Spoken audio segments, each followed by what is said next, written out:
Good evening. This is my interpersonal communication presentation by me, Caden Mink.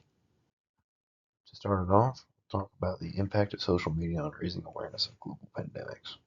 Social media is a tool that can be used to raise awareness of multiple topics, including pandemic aid, other public health issues.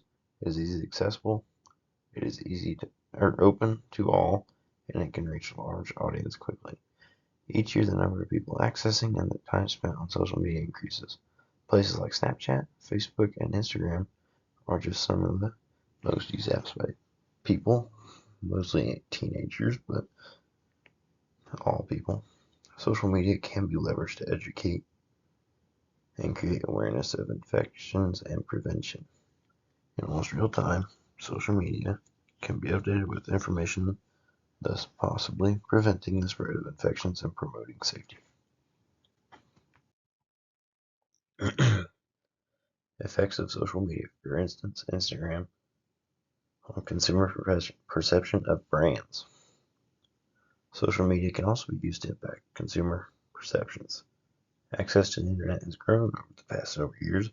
Almost everyone has access to a mobile device.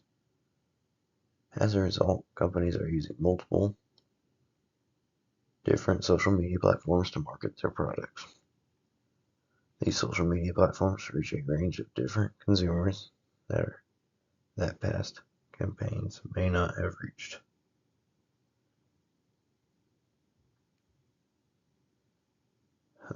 Using social media platforms, companies not only set the name of their product to people, they can quickly provide links to purchase, offer coupons, and other promotions. Studies have shown that people buy brands whose posts are popular on social media. Consumers also trust other consumers who post on social media about brands. For example, would be people on Facebook posting videos of something they bought and how they like it, or on YouTube giving you a summary of how they work and all that type of stuff would be a good example for that. How do past events change our perspective on communication? In past years, there have been catastrophic natural disasters plus terrorist attacks that have impacted communities.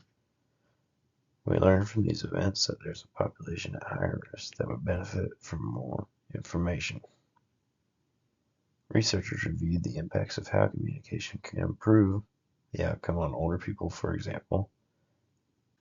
They identified different types of communication that would be valuable in a crisis. Prevention during post-event. Prevention during and post-event. Learning from the past, we can effectively communicate in the future. Communication is a valuable resource for all. Communication changes every day, with more advancements being found. For example, we have gone from pagers to a mobile device that you carry on you 24/7. You are around it 24/7. You're around the device, and you now have easy access to anything in the world, including texting whoever, calling, or any information that you can have on your little handheld device. How public health and safety change our most basic communication needs. As we previously reviewed in the last slide, there is a population at greater risk during catastrophic events. We need to communicate with communities that matter of safety and health. Providing basic information communication to vulnerable population will improve mortality rates plus basic safety for all. Communication is not just needed for disasters and attacks, it is needed for seasonal infections, pandemics, and epidemics. Communication should include preventive and responsive information. Again, communication is vital to public health and safety for all. A good example of this would be, say you're home alone and you have no one to call 911 for you. So you have the easy access of your mobile device that can help you call by just saying For example, on the Apple phones, you could say, "Hey Siri," and it brings up a person on the phone or a AI on the phone that will give you assistance in what you need. So you could say, "Hey Siri, call 911," and my phone called 911. But but yes, there is much advancements in technology in today's state to where all the help can be given in a nice amount of time. Yellow journalism and its social role. Yellow journalism is a sensationalism. Tabloids or clickbait are good examples of yellow journalism. They are eye-catching articles, generally exaggerated on false information.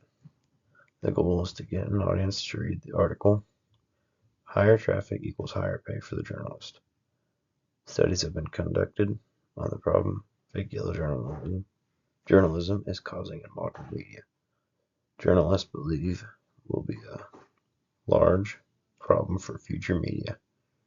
Real journalists work hard to present true news, while yellow journalists cause disruption and may seek fame.